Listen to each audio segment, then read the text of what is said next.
Hello, ladies and gentlemen, and welcome to exploring the Chester Mystery Cycle. And today we're looking at plays 5 and 6, the truly odd Moses, Balaam and Balak play, and the Nativity. We have a raring group of readers ready to read for you.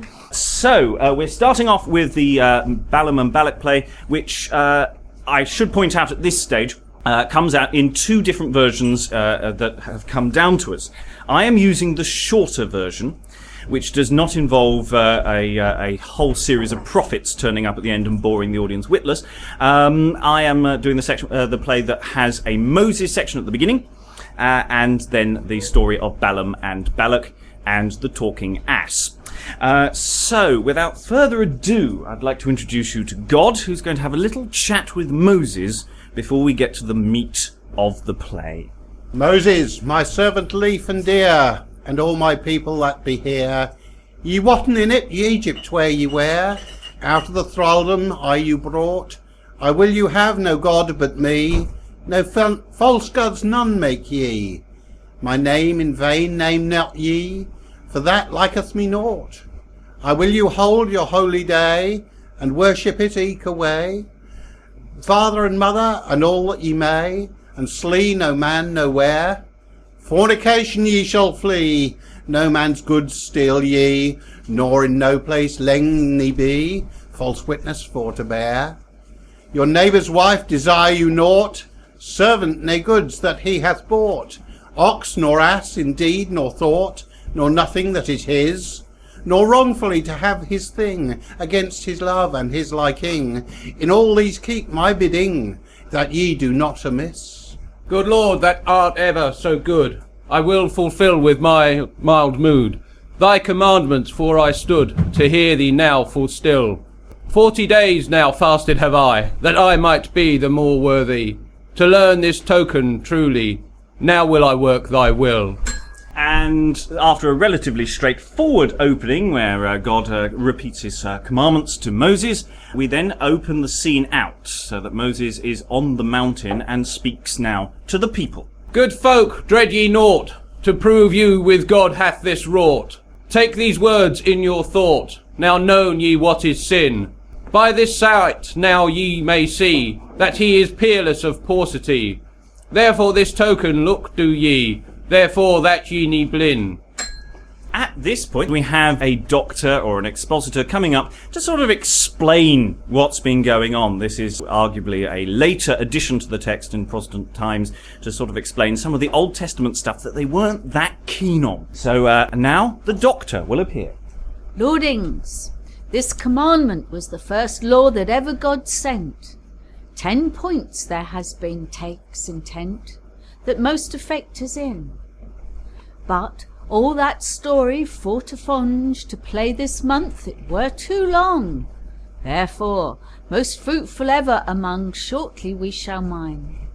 After we read end of this story, that in the Mount of Sinai, God gave the law wittily, written with his hand, in stone tables, as read I, before men honoured more menti. Moses brake them hastily, for that he would not wand. But after played, as ye shall see, other tables outcarved he, which God bade written should be, the words he said before. The which tables shrined were after, as God can Moses hear, and that shrine to him was dear, thereafter evermore. God now has another little chat with Moses. Moses, my servant, go on, and carve out of this rock of stone tables to write my bidding upon, such as thou had before. And in the morning look thou high into the Mount of Sinai. Let no man wot but thou only, of company no more. Lord, thy bidding shall be done, and tables carved out full soon. But tell me, I pray thee, this boon, what words I shall write. Thou shalt write the same law that in the tables was before. It shall be kept for evermore, for that is my delight. God's folk of Israel, hearkens you all to my spell. God bade ye should keep well, this that I shall say. 6 days boldly work all, the 7th Sabbath ye shall call. That day for aught that may befall, hallowed shall be A. Who doth not this, die shall he. In houses forever shall no man see. First fruits to God offer ye, for so himself be owed. Purple and both to him that shall save you from woe, and help you in your need. And that is the end of the Moses section, and we now go into the Balak and Balaam section. And Balak is about to explain that he's a king, and he in fact has some interesting physical business that we will is mentioned in the script, but we will get to that when we reach it. So enter Balak. I, Balak, king of Moab land, all Israel and I had in hand. I am so wroth I would not want to slay them every wight. For their God helps them so stoutly of other lands to have mastery, that it is bootless wittily against them for to fight. What nation doth them annoy? Moses prayeth anon in high. Then have the ever the victory, and their enemies the worse. Therefore how I will broken be, I am bethought, as mote I thee. Balaam shall come to me, that people for to curse. And here he flourishes a sword, and there is a certain amount of business that he pulls out a sword and goes a little mental, and then puts the sword back again when he calms himself down a bit.